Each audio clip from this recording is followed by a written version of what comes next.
Johnny Carson's producers were screaming in his earpiece to keep the show moving, but Johnny ignored them. He walked off the stage, took a dying woman's hand, and did something that would force NBC to re-edit the entire episode and save one woman's soul. It was March 17th, 1983, and The Tonight Show was taping at Studio 6B in Burbank. The audience was in high spirits. St. Patrick's Day energy filled the room, and Johnny had just finished a hilarious monologue about green beer. Doc Severinsen and the band were setting up for the next segment, and Johnny was settling in to interview his first guest, actress Sally Field. But something was about to derail the carefully planned show. Barbara Martinez sat in the fourth row, wearing a green dress that hung loose on her thin frame. She was 42, though aggressive ovarian cancer made her look 60. Her husband, Miguel, sat beside her, gripping her hand. On her other side sat their daughter, Elena, 17, trying not to cry. Barbara had been given 3 weeks to live 6 months ago. She'd beaten those odds through sheer willpower. But 2 days ago, her oncologist was direct. You have maybe 48 hours. Go home. Barbara surprised everyone. She didn't want to go home and wait. She wanted to do one thing she dreamed about, dance with Johnny Carson. Miguel called the Tonight Show that afternoon. My wife is dying. She has 2 days, maybe less. 15 minutes later, they had tickets. Somehow, producer Fred DeCordova had found 3 seats for a dying woman and her family. Now, Barbara sat in that audience, each breath an effort. For the first hour, she'd smiled through her pain. She'd laughed at Johnny's jokes. She'd let herself exist in this moment of joy. But then Doc Severinsen and the band started playing Moon River as transitional music. The song hit Barbara like a physical force. Moon River was her wedding song, the song her mother sang to her as a child, the song that represented every good memory before cancer stole everything. Barbara began crying, deep body shaking sobs she couldn't control. People around her noticed, then more people. Soon, a ripple of concern spread through the audience. Something was wrong in row 4.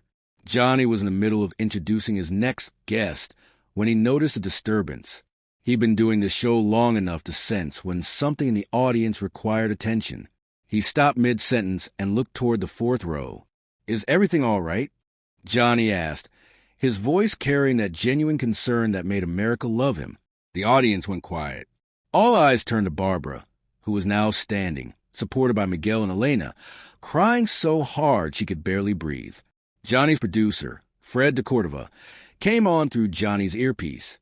Johnny, we're behind schedule. Keep moving. Go to commercial. But Johnny had already stepped out from behind his desk. He wasn't going to commercial. He was walking toward the audience. Ma'am, are you okay? Johnny called out as he made his way down the steps at the side of the stage. Barbara tried to speak, but couldn't. Elena, her daughter, spoke for her. Mr. Carson, my mother, she's dying.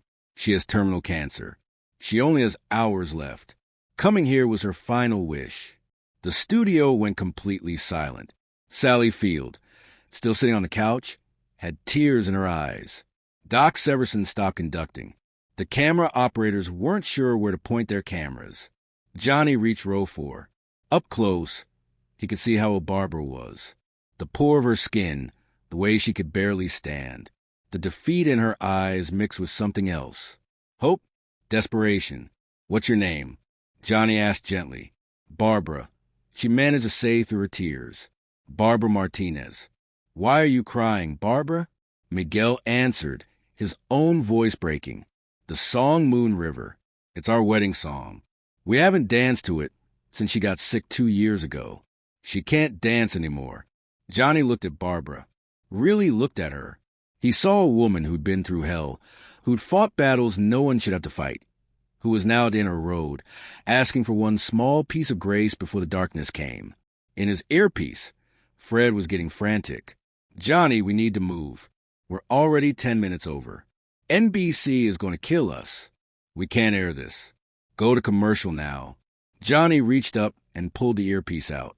He handed it to a stunned audience member in the 3rd row. Barbara, Johnny said, extending his hand. Would you like to dance? Barbara looked at his hand like it was a miracle. I can't, she whispered. I can barely stand." "Then I'll hold you up," Johnny said simply. What happened next would force NBC's editors to make an impossible choice: cut one of the most beautiful moments ever captured on film, or break every rule about showing and content. Johnny Carson, the biggest star on television, helped Barbara Martinez out a row and into the aisle. Miguel and Elena followed, supporting her from behind. Johnny looked up at Doc Severson and called out, "Doc, can you play Moon River again? And this time play like you mean it." Doc nodded, wiping his own eyes. The Tonight Show orchestra began playing Moon River as they'd never played it before. Soft, sweet, with so much tenderness it hurt. Johnny took Barbara in his arms. She could barely hold herself up, so Johnny essentially held her entire weight, swaying gently to the music. Her feet barely moved, but it didn't matter. This was a dance of spirits more than bodies. Barbara rested her head on his shoulder and closed her eyes, letting the music wash over her. In the audience, 300 people watched in absolute silence. Many were crying. Grown men pulled out handkerchiefs. Women clutched their husbands' hands. This wasn't entertainment anymore. This was something sacred, something holy, a moment of pure human compassion happening before them. People would later say they felt like they were witnessing something they had no right to see yet couldn't look away from. Sally Field, still on the couch, had tears streaming down her face. She mouthed to camera operator, "Are you getting this?" He nodded, his own vision blurred with tears, but his camera stayed steady. He knew he was filming something important. Miguel watched his wife dance one last time, and the weight of 23 years together crashed over him. Every morning, every fight, every laugh, every moment, all leading to this. Their last dance wasn't at home in private. It was here, held up by a man they'd only seen on television in front of hundreds of strangers who become witnesses to their love story's final chapter. For 4 minutes, Johnny Carson danced with Barbara Martinez in the aisle of Studio 6B. He whispered things to her that the cameras couldn't pick up. He held her when she stumbled. He kept dancing even when his own emotions threatened to overwhelm him. When the song ended, Johnny didn't let go immediately. He held Barbara for a moment longer. Then he leaned in and whispered something in her ear that only she could hear. Barbara nodded, a peaceful smile spreading across her face. Johnny helped Barbara back to her seat, where Miguel and Elena embraced her. Then Johnny did something he'd never done in over 20 years of hosting The Tonight Show. He sat down on the floor in the aisle next to Barbara's row.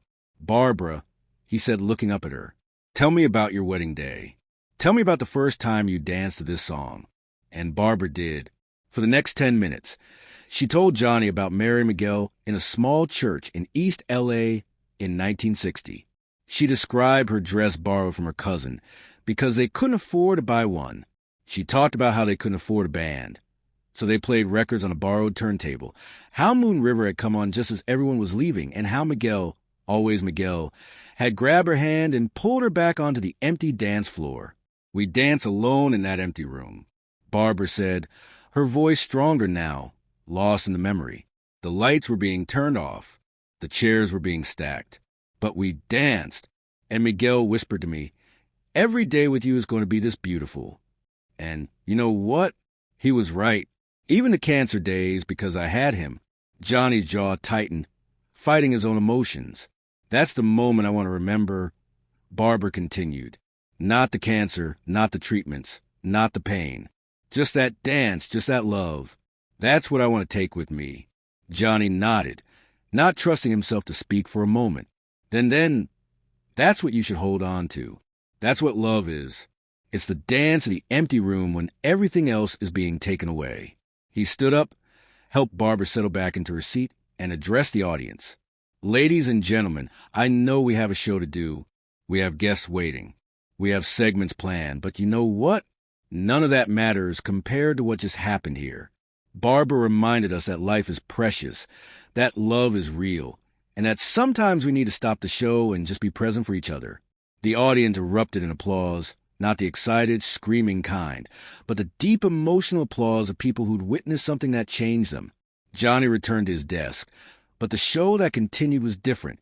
Sally Field talked about her own mother's battle with illness.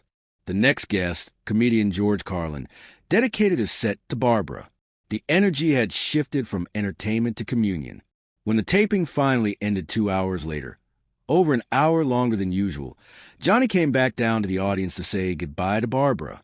He brought her flowers from the set, signed a photograph for her, and spent 20 minutes talking with her family. "Thank you," Barbara whispered.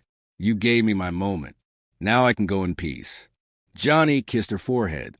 "Barbara, you gave me something, too. You reminded me why I do this. Not for the ratings or the fame, but for moments like this. Thank you for that gift." Barbara Martinez died 37 hours later on March 19th, 1983, at home surrounded by her family. Her last words to Miguel were, "Put on Moon River. I want to remember dancing." The Tonight Show episode presented NBC with an unprecedented dilemma. The Barbara segment had run 20 minutes. Way too long. The show was 70 minutes of content needing to fit 60 minutes. Executives wanted to cut Barbara entirely, but Fred Cordova fought them. "You cut that segment. You're monsters. That's the most important television we've ever produced." They compromised. They cut Sally Field's interview, trimmed George Carlin's set to 5 minutes, and eliminated 2 segments. Barbara's segment aired in full. When the episode broadcasted on March 17th, 1983, NBC's phone lines exploded. Over 50,000 calls came in overnight. People wanted to know about Barbara, wanted to send condolences, wanted to tell Johnny that what he'd done mattered. The ratings were the highest the Tonight Show had seen in 5 years. But more importantly, it changed television. Executives realized that sometimes unplanned moments, real moments, were worth more than any scripted segment. Miguel and Elalina received over 20,000 letters from viewers. People shared their own stories of loss, their own moments of grace. Barbara's dance had given permission to a nation to acknowledge that sometimes stopping everything for one person is exactly right. Johnny kept a photograph of himself dancing with Barbara on his dressing room wall for the rest of his Tonight Show tenure. Guests would ask about it, and Johnny would tell Barbara's story. "That's when I learned something." He'd say, "You can plan a show down to the second, but the moments that matter can't be scripted." Barbara taught me that. Years later, in 1992, when Johnny was doing his final Tonight Show episode, he referenced that night. "I've interviewed presidents and movie stars, but the night I'm most proud of is the night I danced with Barbara Martinez. If you remember anything I did here, remember that sometimes the show needs to stop for what really matters." Elena Martinez, Barbara's daughter, became a hospice nurse, inspired by watching Johnny treat her mother with dignity. He didn't see a dying woman. He saw a person who deserved her moment. That's what I try to do every day. The Moon River episode became legendary among Tonight Show staff. New employees were shown the footage as training, not about comedy, but about compassion, about remembering that behind every audience member is a whole life, a story, a dream. In 2005, when Johnny Carson died, Miguel Martinez attended a public memorial at the Television Academy. He was now 72, walking with cane, but he traveled from his home in Los Angeles to honor the man who'd given his wife her final beautiful memory. Johnny didn't have to dance with Barbara. Miguel told reporters there he could have gone to commercial. He could have sent her a card. Instead, he gave her 4 minutes of grace. He held her up when she couldn't stand. He gave her dignity when disease was trying to take it away. That's not just good television. That's a good man. The story of Johnny Carson and Barbara Martinez reminds us that the most important thing we can do in life is show up for each other's moments. The planned segments, the scripts, the schedules, they all fade away. What remains are the moments when someone stopped everything and said, "You matter, your moment matters, and I'm going to be present for it." Johnny could have kept the show moving. He could have gone to commercial, sent Barbara flowers, and moved on with his life. The network wanted him to. His producer demanded it. But Johnny chose differently. He chose to pull out his earpiece and step into someone else's pain. He chose to hold up a dying woman so she could dance one more time. He chose human connection over professional obligation. And in doing so, He created a moment that mattered more than any joke he ever told or any interview he ever conducted. Today, when producers talk about authentic television, many reference the Barbara Martinez episode. When comedians discuss using their platform for more than laughs, they cite that dance. When anyone asks what it means to be present for another human being, the answer is simple. It means being willing to stop your show, ignore your producer, and dance with a dying woman because she asked. If this story of compassion and presence moved you, share it with someone who needs to remember that kindness is a choice we make every day. Let us know in the comments about a time when someone stopped everything for you or when you stopped everything for someone else. And subscribe for more incredible true stories about the humanity behind Hollywood's greatest legends.